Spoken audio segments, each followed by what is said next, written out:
হৃদয়ে বাংলাদেশ এই স্লোগানকে ধারণ করে চ্যানেল আই ২৫ বছরে পদার্পণ করেছে। বহুমুখী অনুষ্ঠানের মাধ্যমে চ্যানেল আই দেশের সংস্কৃতি, রাজনীতি, অর্থনীতি, পরিবেশ, প্রকৃতি ও জীববৈচিত্র্য, কৃষিসহ বিভিন্ন ক্ষেত্রে সর্বস্তরের মানুষের কথা তুলে ধরেছে। বাংলাদেশের জীববৈচিত্র্য সংরক্ষণে সচেতনতা তৈরিতে আমরা শুরু থেকেই প্রাধান্য দিয়ে আসছি। দেশের গণ্ডি পেরিয়ে চ্যানেল আই বিদেশেও প্রবাসী বাংলাদেশিদের হৃদয়ে জায়গা করে নিয়েছে। বাংলাদেশের সীমানা পেরিয়ে প্রকৃতি ও জীবন দলের ক্যামেরায় ধারণ করা হয়েছে বিশ্বের বিভিন্ন দেশের প্রকৃতি ও জীববৈচিত্র্য।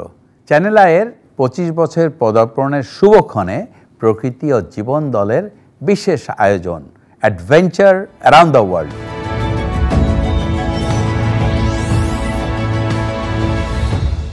পৃথিবীর উন্নত দেশগুলোর মধ্যে জাপান অন্যতম। জ্ঞান, বিজ্ঞান ও প্রযুক্তির উৎকর্ষ সাধনের মাধ্যমে জাপান বিশ্বের কাছে এক অনুকরণীয় দেশ। ৬,৮৫২টি দ্বীপ নিয়ে গঠিত জাপানের প্রকৃতি অনেক বৈচিত্র্যময়। জাপানের মোট ভূখণ্ডের ৭৩% পার্বত্য অঞ্চল, বনভূমি ও নদী। তাই এদেশে বিশেষ ধরনের জীববৈচিত্র্য দেখা যায়।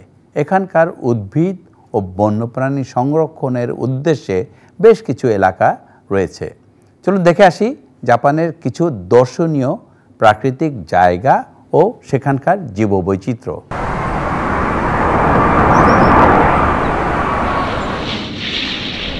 আমরা এখন এসেছি জাপানে, নারিতা এয়ারপোর্টে জাস্ট নামলাম। নেমে এখন আমরা হোটেলের দিকে যাব। এরপরে বেশ কয়েকদিন এখানে থাকবো এবং নানা ধরনের কর্মকাণ্ডের সাথে আমরা জড়িত হব।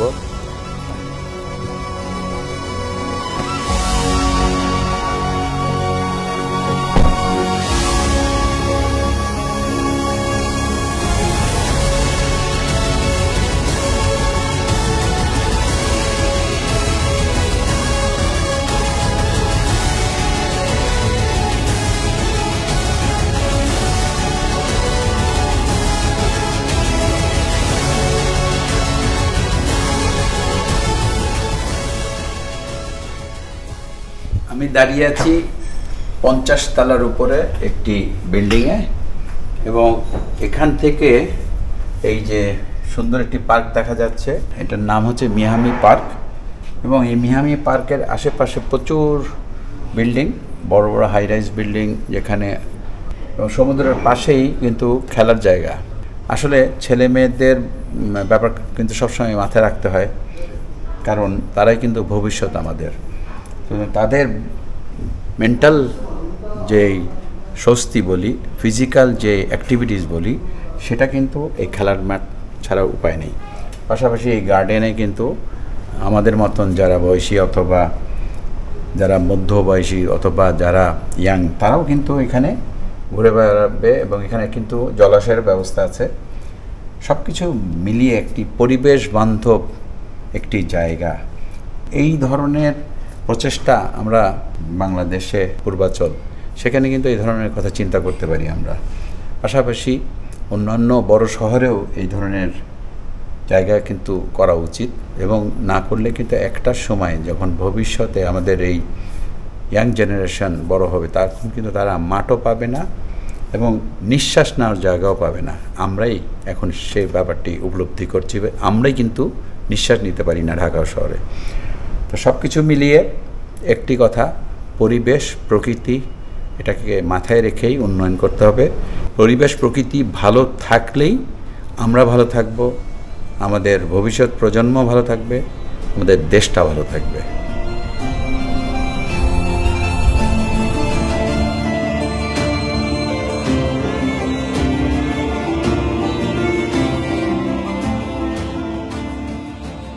এটি একটি বিশেষ আম, জাপানের তাইয়োনো আমাগো।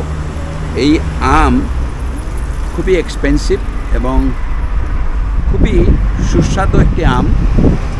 দেখতেও এত সুন্দর, একেবারে যেমন কালার তেমন মসৃণ, এবং এই তিনটে আমের দাম $100, যেটা জাপানিজ মুদ্রায় 10,000 ইয়েন। খুবই খুবই এক্সপেন্সিভ একটি আম। এই আম বিশেষভাবে এটাকে চাষ করা হয় এবং এই বিশেষ চাষাবাদের কারণে এই আমটির এত কদর।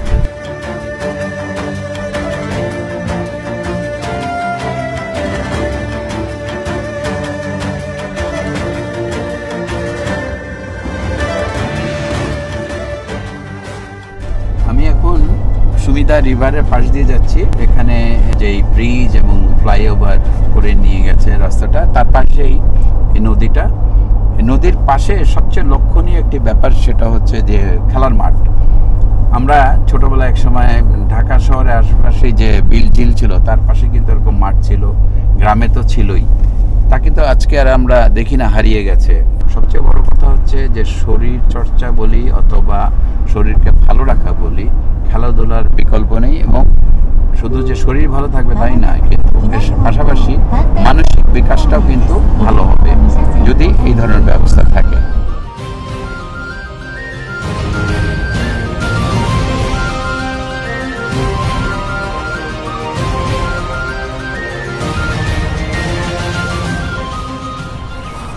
আমি এখন এগিয়ে যাচ্ছি বার্ড স্যাংচুরির দিকে এবং এখানে বার্ড স্যাংচুরির পাশাপাশি এখানে পিকনিকেরও এরিয়া আছে। ম্যাট বিছিয়ে খাওয়া দাওয়া করেন অনেকেই এখানে, এবং এখানে খেলাধুলার জন্য বেশ বড় একটি মাঠও আছে। নির্মল বাতাসের যে একটা আধার, এখানে বিশাল একটি ওপেন জায়গা, যেহেতু সমুদ্রের পাশে খুবই সুন্দর, এবং এই জায়গায় আস্তে চড়াও পেয়ে গেলাম হাঁটতে হাঁটতে। Black fest spoonbill.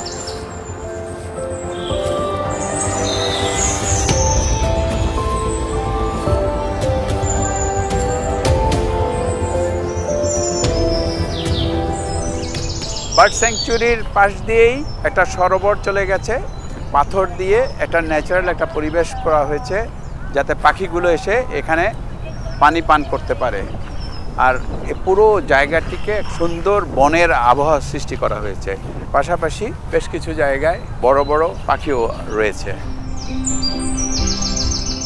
সুন্দর একটা পরিবেশ, মনে হলো যেন একটা ফরেস্টে ঢুকে যাচ্ছি আস্তে আস্তে।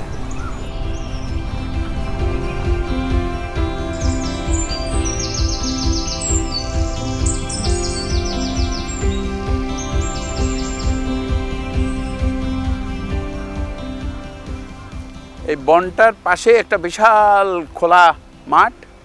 এই মাঠে নানা ধরনের পাখি ঘুরে বেড়াচ্ছে, আর এটা একটা পিকনিক স্পটও। এখানে বসে খাওয়া দাওয়া করে ম্যাট বিছিয়ে, কিন্তু কেউ কিন্তু একটুও নোংরা করে না।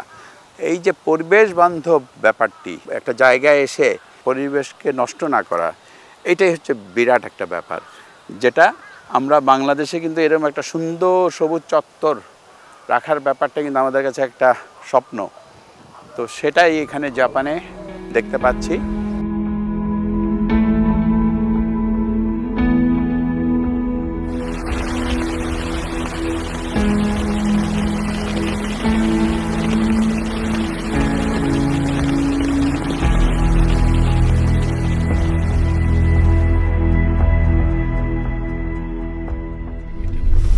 আমি এখন এসেছি চিবা জুলজিক্যাল পার্কে। দেখা যাক এখানে কি কি আছে, সেটা হয়তো নামার পরে ভিতরে ঢোকার পরে দেখতে পারবো।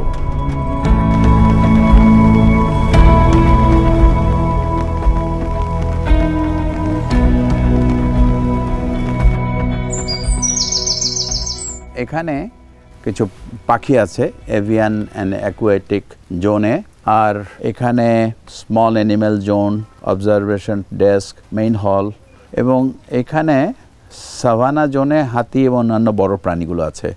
সব মিলিয়ে বেশ কিছু অ্যানিম্যাল এখানে আছে এই পার্কে। আমি এখন ভেতরে যাব, ভিতরে গিয়ে দেখি কি কি আমরা দেখতে পাই।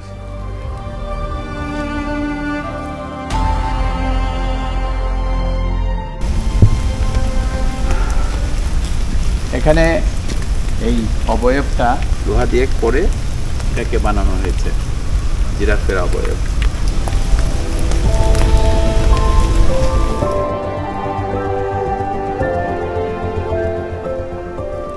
চিবা জুলজিক্যাল পার্কের ভিতরে ঢুকতে ঢুকতে একটি জিনিস খুব ভালো লাগলো, দুপাশে খুব সুন্দর করে গাছ দিয়ে একটি বনের সৃষ্টি করা হয়েছে, যেন একটা ফরেস্টের ভিতরে ঢুকছি।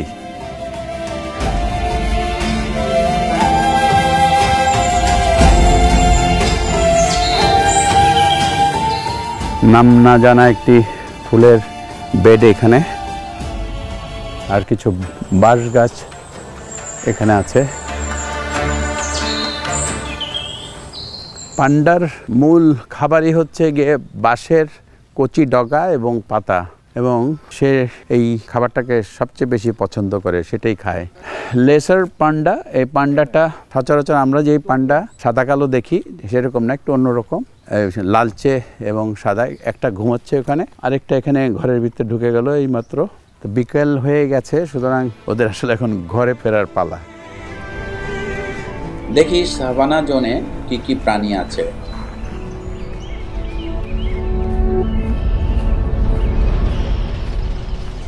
সিংহ বনের রাজা ঘুমোচ্ছে, একেবারে শুয়ে রয়েছে কাত হয়ে।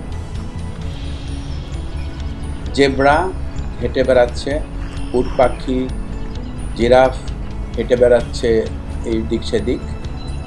এর মধ্যে কিছু ফ্লেমিঙ্গো পেয়ে গেলাম। বেশ কিছু ক্যাঙ্গারু বিশ্রাম নিচ্ছে। হাতি,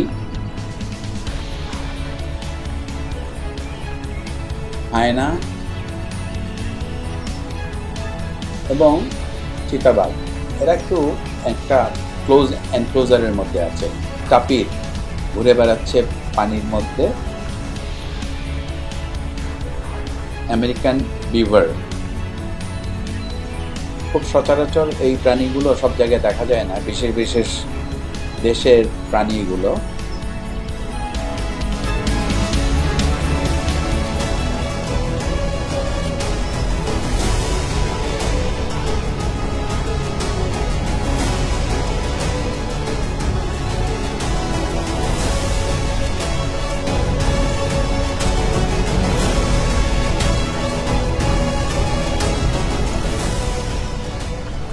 আমি গরিলার খাঁচার পাশ দিয়ে যাচ্ছি এবং গরিলাটা একটু আড়াল করে রয়েছে, তবে একটু আগে কিন্তু এখানে ঘোরাঘুরি করছিল।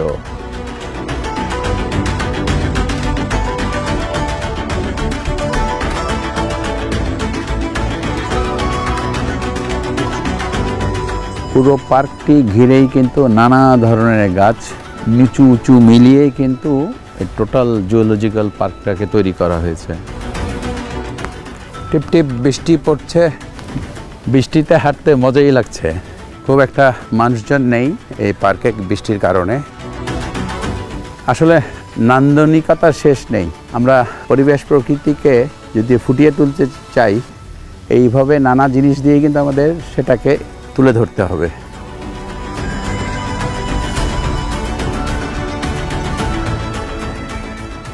এখানে জেফ্রেজ স্পাইডার মাঙ্কিকে পেলাম, এটাও আমাদের দেশে নেই। আবার এটার বৈশিষ্ট্য হচ্ছে এই মাকড়সার মতো সে ঝুলে ঝুলে গাছ থেকে গাছে, আর এখানে তো গাছ নেই, এখানে রশি বেয়ে বেয়ে ঘুরে বেড়াচ্ছে। খুবই ইন্টারেস্টিং।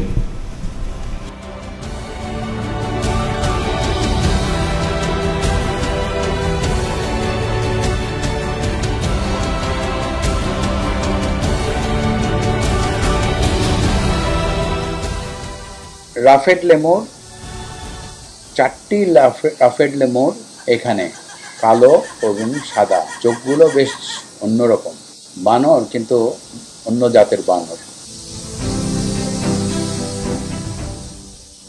আর এটা হচ্ছে ম্যান্ড্রিল, একটি পুরুষ এবং একটি স্ত্রী। বানর জাতীয় প্রাণী, কিন্তু এটাও অন্যরকম। পুরুষটার মুখ একেবারেই রঙিন। আর এটা হচ্ছে জেফ্রিজ স্পাইডার মাঙ্কি। আগে যে মাঙ্কিটা দেখেছি স্পাইডার, সেটা আর এটার মধ্যে বেশ পার্থক্য।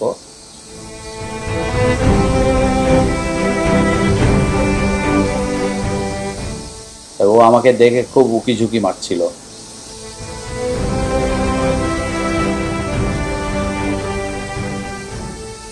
সারাদিন ব্যাপী চিবা জুলজিক্যাল পার্কে ঘুরে বেড়ালাম। এর মধ্যে অনেক অ্যানিমেলই পেলাম।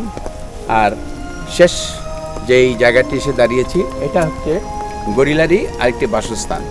এমনভাবে একে পরীক্ষা খনন করা হয়েছে চারপাশে যাতে ও বাইরে চলে না আসতে পারে। গরিলা কিন্তু মানুষের মতোই তাদের স্বভাব, কিন্তু ওয়াইল্ড, এবং আরেকটি জিনিস হলো খুবই শক্তিশালী কিন্তু সে, সুতরাং তাকে একটু দূরে রাখাই শ্রেয়।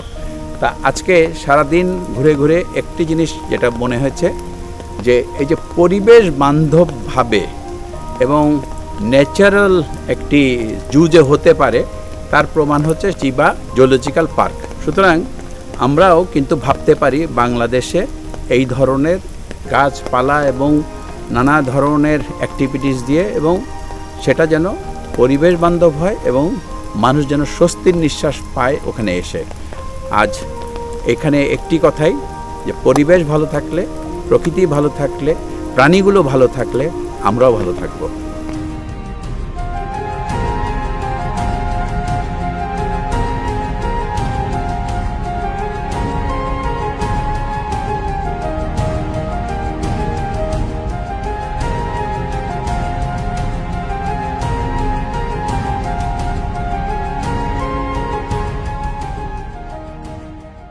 আমি এখন এসেছি উদাইবা সি সাইড মেরিন পার্কে। মেরিন পার্কটি তৈরি করা হয়েছে সমুদ্রের একটি অংশকে ডেভেলপ করে এখানে বালি ফেলে এই পার্কটিকে তৈরি করা হয়েছে, এবং এই বিল্ডিং যেখানে আমি দাঁড়িয়ে রয়েছি এটার নাম হলো aqua city.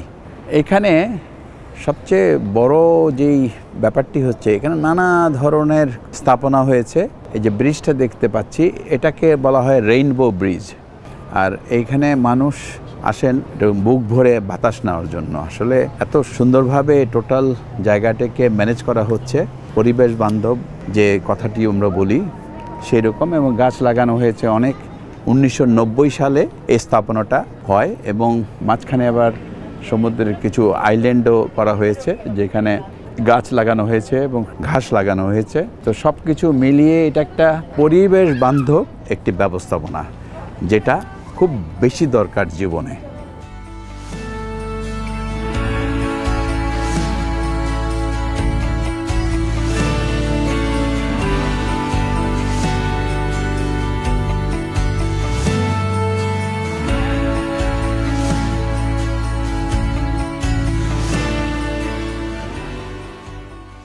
Statue of liberty দেখতে দেখতে দেখলাম যে বেশ হিমেল বাতাস আসছে, এবং এই বাতাসের কারণে তাড়াতাড়ি জ্যাকেটটা পরে নিলাম।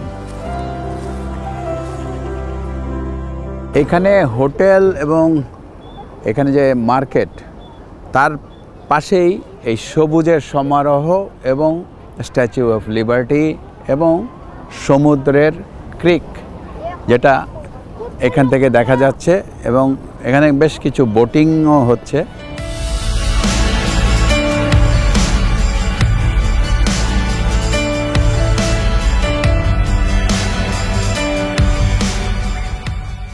স্ট্যাচু অফ লিবার্টি যেটা ইউএসএ উপহার দিয়েছিল জাপানকে, সেটা কিন্তু এখানে শুরু হয় বানানো 1999-এ।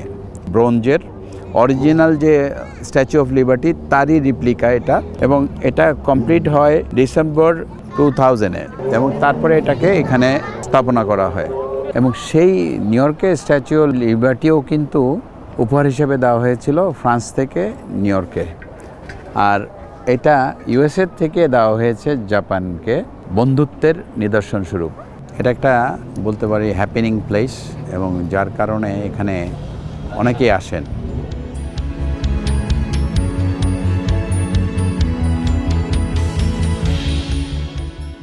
এখানে শুধু যে নানা ধরনের কংক্রিটের স্থাপনা হয়েছে তাই নয়, পাশাপাশি কিন্তু এই ধরনের নানা গাছ লাগানো হয়েছে। এখানে যে এই ধরনের কর্মকাণ্ড হচ্ছে পরিবেশ বান্ধব, তখন মনে হয় যে আমরা কি চেষ্টা করলে পারি না? আমরাও ডেফিনেটলি পারি। এই যে আমরা একটু অবহেলায় এই জিনিসগুলো ইগনোর করে যাচ্ছি, তাতে গিয়ে কিন্তু আলটিমেটলি আমাদের বাংলাদেশটা কিন্তু নানা ধরনের সমস্যায় জর্জরিত হচ্ছে। সুতরাং আমাদের এখানেকে শুধু সরকার নয়, সরকারের পাশাপাশি আমাদেরও কিন্তু জেগে উঠতে হবে। পরিবেশ প্রকৃতি ভালো না থাকলে আমরাও ভালো থাকবো না, আমাদের ভবিষ্যৎ প্রজন্মও ভালো থাকবে না।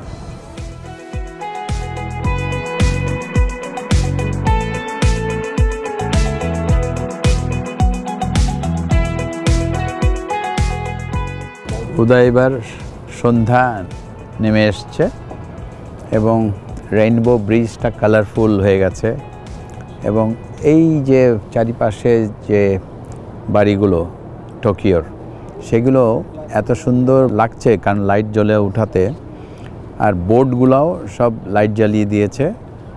আর সবচেয়ে বড় কথা হচ্ছে এই সব কিছু মিলিয়ে ওদাইবা এই মেরিন পার্কটা এখন একরকম, দিনের বেলা ছিল আরেক রকম। সুতরাং দুই সময়ে এই জায়গাটা অনেকেই আসেন বেড়াতে এবং এখানে বেশ একটা সুন্দর সময় কাটান। আর এই সুন্দর সময় কাটানোর জন্য মূল যে জিনিসটি সেটা হচ্ছে একটা পরিবেশ বান্ধব, প্রকৃতি বান্ধব এই যে উন্নয়ন হয়েছে এখানে, সেই উন্নয়নের কারণেই কিন্তু এই জায়গাটাতে বুক ভরে নিঃশ্বাস নেওয়া যায় এবং এখানে বেশ ভালোভাবে সময় কাটানো যায়।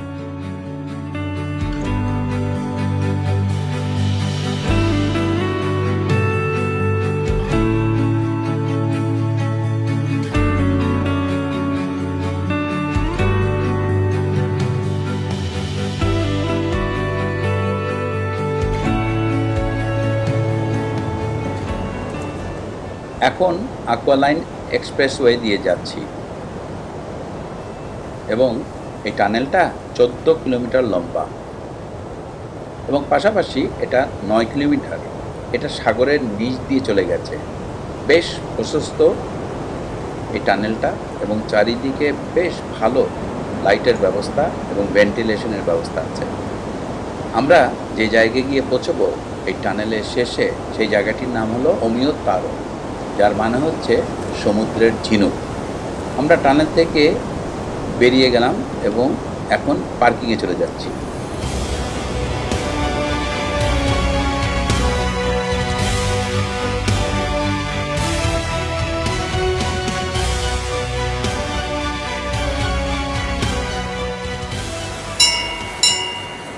মনে হচ্ছে আমি যেন জাহাজে উঠে নিজেই ক্যাপ্টেন হিসেবে চালাচ্ছি জাহাজটা। পুরো ওই রাস্তাটা এই সমুদ্রের উপরে যে ব্রিজটা চলে গেছে সেটা দেখা যাচ্ছে একেবারেই মনে হয় যেন সমুদ্রকে দুভাগ করে চলে গেছে।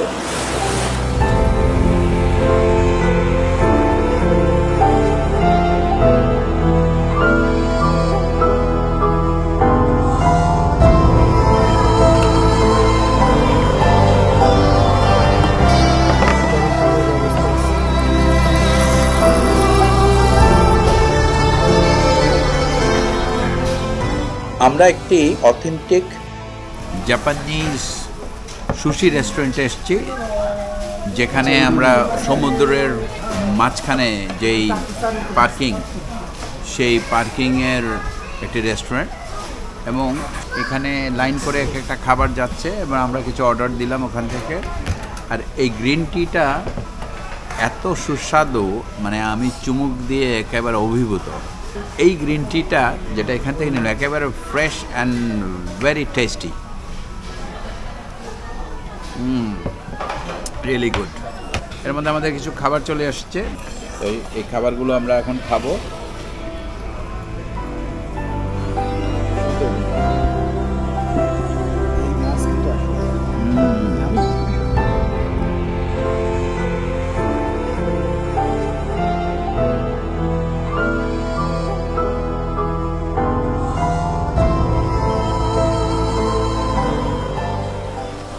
ঠিক সমুদ্রের মাঝখানে আমি এখন দাঁড়িয়ে রয়েছি এবং আমার পিছনে কিন্তু ওই যে গাড়িগুলো চলছে এগুলো কিন্তু সবই সমুদ্রের নিচ থেকে যখন টানেলটা উপরে উঠে এসেছে তখন এই গাড়িগুলো উপর দিয়ে যাচ্ছে। সমস্ত গাড়িগুলো, এটা একটি খুবই ইউনিক একটা জিনিস ঘটেছে এখানে মাত্র 2 বছরের মধ্যে। টোটাল কর্মকাণ্ডটাকে করা হয়েছে। ওই পাশে গেলে হানাদা এয়ারপোর্ট। এই হানাদা এয়ারপোর্ট এবং অন্যান্য শহরগুলোকে এটার সাথে কানেক্ট করা হয়েছে এই টানেলের মাধ্যমে। সবচেয়ে বড় কথা হলো এখানে পরিবেশের কোনো ক্ষতি না করে এই ধরনের যে একটি কাজ করা যায় সেটি প্রমাণ করেছে জাপান। আমরা বাংলাদেশে কিন্তু হয়তো এই ধরনের কাজ করতে পারবো না, আমাদের হয়তো সেই ধরনের টেকনোলজি সাপোর্ট কিংবা ইকোনমিক কন্ডিশন নেই, কিন্তু আমরা যাই করি না কেন আমাদের কিন্তু শেখার ব্যাপার আছে এবং সেই শিক্ষাটা নিয়েই আমাদের দেশটাকে এগিয়ে নিয়ে যেতে হবে।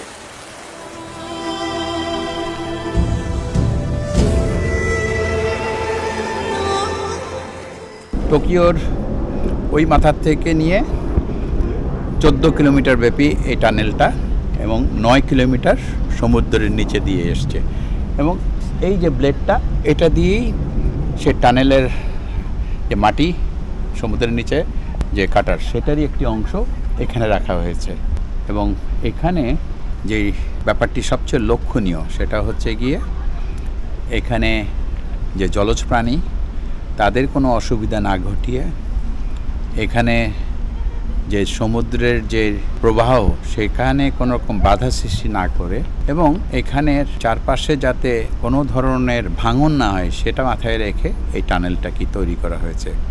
যে কথাটি সবচেয়ে বেশি আমাদের খেয়াল রাখা উচিত সেটা হচ্ছে আমরাও বাংলাদেশে যাই করি না কেন আমরা যেন আমাদের পরিবেশ প্রকৃতিকে ঠিকভাবে রক্ষা করে তারপর যেন আমাদের উন্নয়ন, যেই উন্নয়নই করি না কেন সেই উন্নয়নটা করি।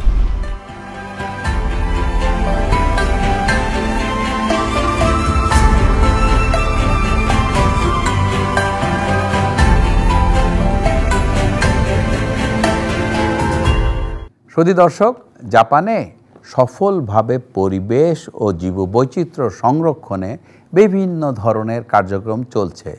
তাদের এ ধরনের কর্মকাণ্ড থেকে আমাদের অনেক কিছু জানার এবং শেখার আছে। আমাদের অসচেতনতা ও অব্যবস্থাপনার কারণে বাংলাদেশের প্রকৃতি দিন দিন বিপন্ন হয়ে পড়ছে। সুষ্ঠু পরিকল্পনা গ্রহণ এবং বাস্তবায়নের মাধ্যমে বাংলাদেশের জীববৈচিত্র্য ও পরিবেশও রক্ষা করা সম্ভব। সুন্দর প্রকৃতিতে গড়ি সুস্থ জীবন, এ আশা নিয়ে শেষ করছি আজকের অনুষ্ঠান। আপনারা সবাই ভালো থাকুন, সুস্থ থাকুন।